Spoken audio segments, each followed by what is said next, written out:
What if everything you believed about love was incomplete? What if love wasn't about possession, control, or even about being loved in return? Imagine for a moment a kind of love that liberates rather than confines, that nurtures without demanding, and that thrives not on attachment, but on profound compassion and boundless freedom. This isn't the kind of love we often see portrayed in movies or romanticized in songs. Instead, it's the love that Buddhist and Zen teachings have illuminated for centuries. In a world dominated by fleeting connections and self-centered desires, understanding love beyond attachment is not just a lesson, it's a practice, a journey into the depths of our humanity. True love, according to the Buddha's wisdom, is an art that requires mindfulness, patience, and selflessness. It is both humbling and transformative, turning the focus away from "what can I gain?" to "how can I serve?" This exploration isn't about denying the beauty of relationships or the joy of connection. Instead, it invites us to view love through a new lens, one that prioritizes the growth and liberation of others as much as our own. As you embark on this journey, you'll encounter profound truths, timeless stories, and practical insights that redefine what it means to truly love. Prepare to step away from conventional notions and into a deeper understanding of love that transcends attachment, revealing a path to fulfillment that is as freeing as it is transformative. Are you ready to uncover the essence of love that nurtures the soul? Section 1. The cost of anger. An ancient Buddhist teaching reminds us, holding on to anger is like grasping a hot coal with the intent of throwing it at someone else. You are the one who gets burned. Anger harms its bearer more than its target. Yet transcending anger requires more than recognition of its harm. It demands active practice and self-awareness. A disciple once confessed to his Zen master, "I cannot help but feel anger rise within me when people provoke me." The master handed him a cup of tea, which the disciple found bitter. "Why did you stop drinking?" the master asked. "It's too bitter," replied the disciple. The master smiled. "Anger is like this tea. People drink it repeatedly, believing it will punish others, but it only fills their own cup with bitterness. Recognize the futility of anger. It clouds judgment, perpetuates suffering, and never resolves the issues at hand." But what if this recognition isn't enough? Consider how anger lingers. It doesn't merely fade after its initial flare. It festers, growing heavier with time. A Zen master once instructed a disciple to carry a large stone everywhere he went. Initially, the disciple managed, but as hours turned to days, the burden became unbearable. He returned to the master saying, "This stone grows heavier with each step. I cannot carry it any longer." The master explained, "Anger is no different. The longer you cling to it, the more it burdens you. Letting go isn't an act of weakness, it is self-liberation."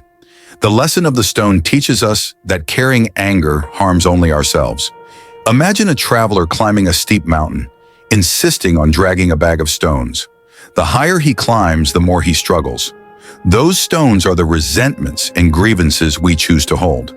The solution isn't to stop climbing, it's to release the unnecessary weight. Anger also distorts our perception, much like ripples disturb the reflection in a pond. A Zen master once asked his disciple to gaze into a still pond and describe his reflection. Then the master stirred the water with a stick, causing ripples. "What do you see now?" he asked. "Only distortions," replied the disciple. The master explained, "When your mind is calm, it reflects reality clearly. But when anger stirs it, everything becomes distorted." This metaphor reveals a truth about anger. It prevents us from seeing the world as it is. The chaos we perceive often originates not in the world, but in the ripples of our own emotional turbulence. To truly transcend anger, we must practice cultivating clarity. Meditation becomes an essential tool in this journey. Imagine sitting quietly, observing your thoughts like clouds drifting through the sky. Some clouds are dark and stormy, representing anger and frustration. But if you let them pass without clinging to them, the sky your mind eventually clears. This act of observing without judgment is transformative. It allows you to detach from fleeting emotions and see them for what they are: temporary, insubstantial. Practical mindfulness exercises also reinforce this practice. For example, take a moment each day to focus on your breath. When anger arises, shift your attention to the rhythm of your breathing. Inhale deeply, feeling the air fill your lungs. Exhale slowly, imagining the anger leaving your body with each breath. This simple act anchors you in the present moment, creating space between stimulus and response. Anger not only harms the mind, but also takes a toll on the body. Studies in modern psychology align with Buddhist teachings, showing how prolonged anger raises stress levels, increases blood pressure, and weakens the immune system. Think of anger as a fire consuming the fuel it feeds on your physical and mental health. To extinguish it, we must stop adding fuel. This isn't about suppressing anger, but transforming it. A practical example comes from the workplace. Imagine a colleague unfairly criticizes you during a meeting. The initial sting of anger might prompt you to retaliate, but instead of reacting, pause. Reflect on the lesson of the still pond. Ask yourself, am I seeing this situation clearly, or is my anger creating ripples? Often the criticism says more about the critic than the criticized. By responding calmly, you not only maintain your composure, but often disarm the provocateur. The path to overcoming anger is gradual, requiring both patience and persistence. Start small. The next time you feel anger rising, treat it as an opportunity to practice. Visualize yourself holding the proverbial stone. Do you grip it tightly or do you set it down? Each instance becomes a step toward freedom, lightening your load with every act of letting go. Ultimately, anger is a choice. It may arise unbidden, but how long we hold on to it is within our control. As Buddhist teachings remind us, you cannot stop the waves, but you can learn to surf. With practice, anger loses its grip, replaced by a profound sense of peace. And in that peace lies true strength, the ability to remain unshaken even amidst life's storms. Section 2, The Tale of Compassion and Freedom. Nestled in the heart of a dense forest stood a serene monastery, a haven of wisdom and peace. One day a young seeker, weighed down by unrequited love and worldly attachments, arrived at its gates. His face bore the marks of sorrow and his spirit was restless. An elderly monk greeted him warmly, and sensing his turmoil, guided him to a gentle stream that meandered through the monastery grounds. The monk began his lesson by pointing to the stream. "Observe," he said, "how the water nourishes the trees, quenches the thirst of animals, and carries fallen leaves without clinging or discriminating. This is the essence of compassion, to give selflessly without expectation or attachment." Over the next few days, the seeker spent hours by the stream, reflecting on the monk's words and observing nature. He saw how the stream's flow brought life to its surroundings, asking nothing in return. Gradually, he came to understand that true compassion lies in alleviating suffering and bringing joy without any hidden motives. This realization began to transform his perception of love, showing him how to give freely, unburdened by the need for reciprocation. The monk's next lesson centered on freedom, challenging the seeker's deeply ingrained belief that love meant holding on tightly. The monk shared a parable of two travelers who encountered a beautiful bird. One traveler, captivated by its song, captured it in a cage, believing he could better enjoy its beauty. Over time, the bird's spirit faded and its song grew silent. The other traveler, however, admired the bird from afar, allowing it to sing freely among the trees. Its melodies remained vibrant and its spirit soared. Love, the monk explained, is like the second traveler's approach. It does not confine or control but honors the other's path, even if it leads them away. True love respects autonomy and finds joy in the other's freedom. The seeker, deeply moved by the story, began to reflect on his own attachments.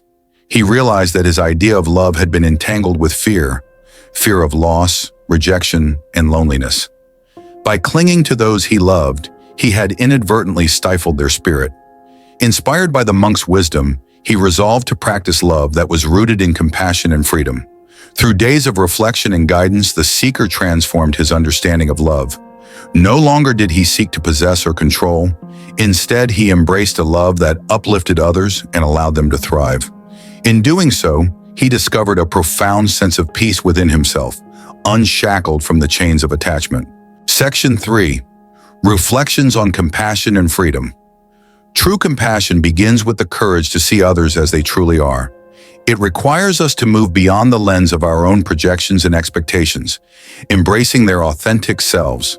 The monk's teachings remind us that compassion is not pity, but a profound desire to alleviate suffering and celebrate joy. It's about stepping into another's world, understanding their struggles and triumphs, and offering a presence that heals and uplifts. Mindfulness is the key that unlocks the door to such connections.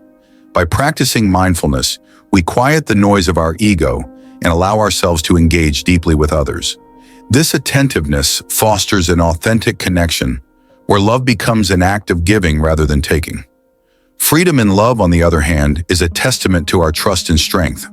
To honor another's individuality and path is to relinquish the need for control. This aspect of love is not about detachment, but about releasing the chains of possessiveness and fear. It acknowledges the impermanence of relationships and cherishes the present moment for what it is: a shared space of growth and connection. Compassion and freedom are two sides of the same coin, creating a harmony that sustains true love. Without compassion, freedom may feel cold and detached. Without freedom, compassion risks becoming stifling and overwhelming. Together, they form the foundation of relationships that empower and endure. Consider the delicate balance of a parent raising a child.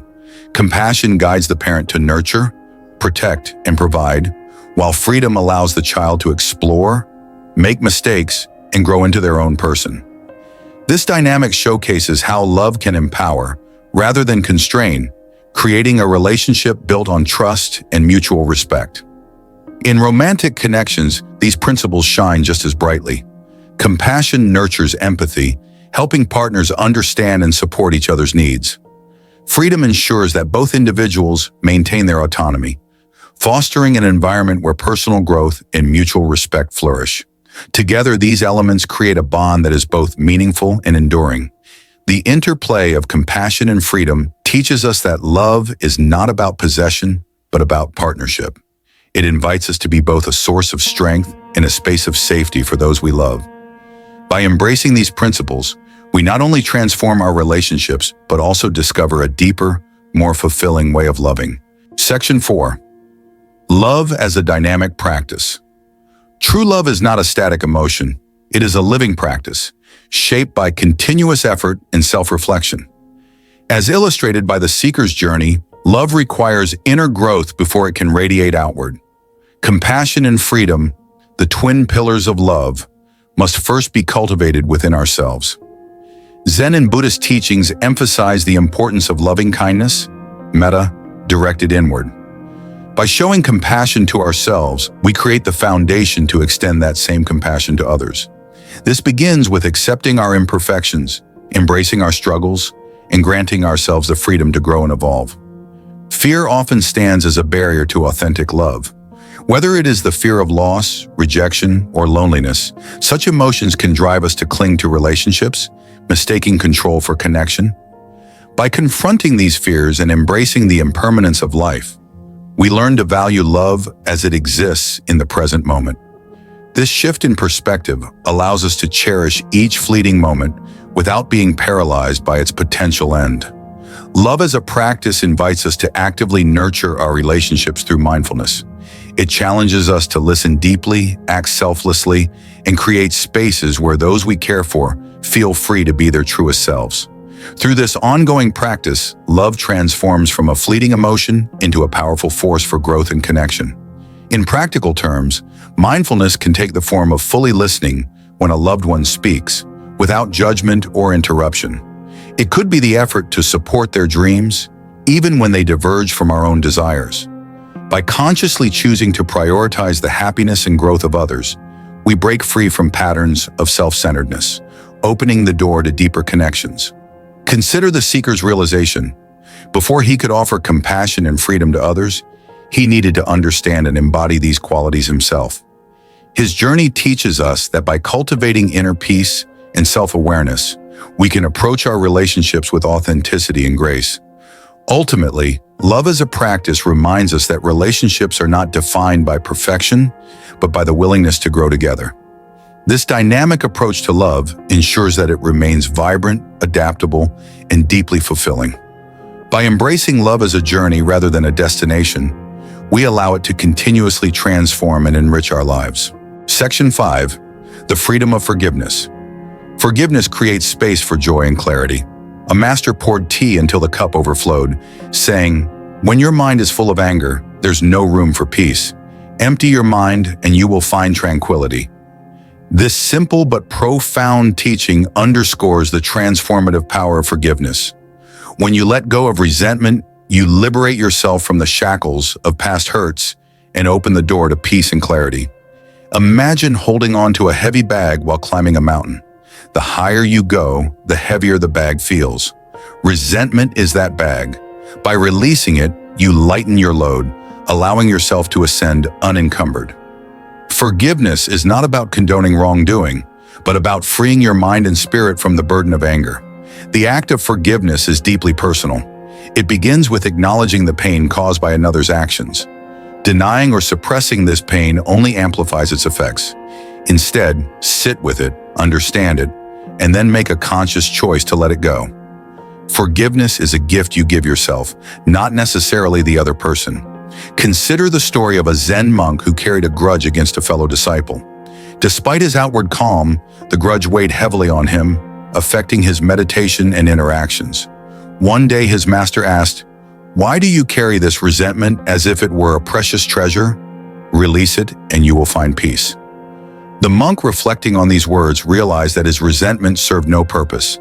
By forgiving, he freed himself from the invisible chains binding him. Forgiveness also has profound implications for relationships. When we forgive, we create space for healing and growth. Imagine a close friendship strained by misunderstanding. Holding on to anger only deepens the divide, while forgiveness bridges it.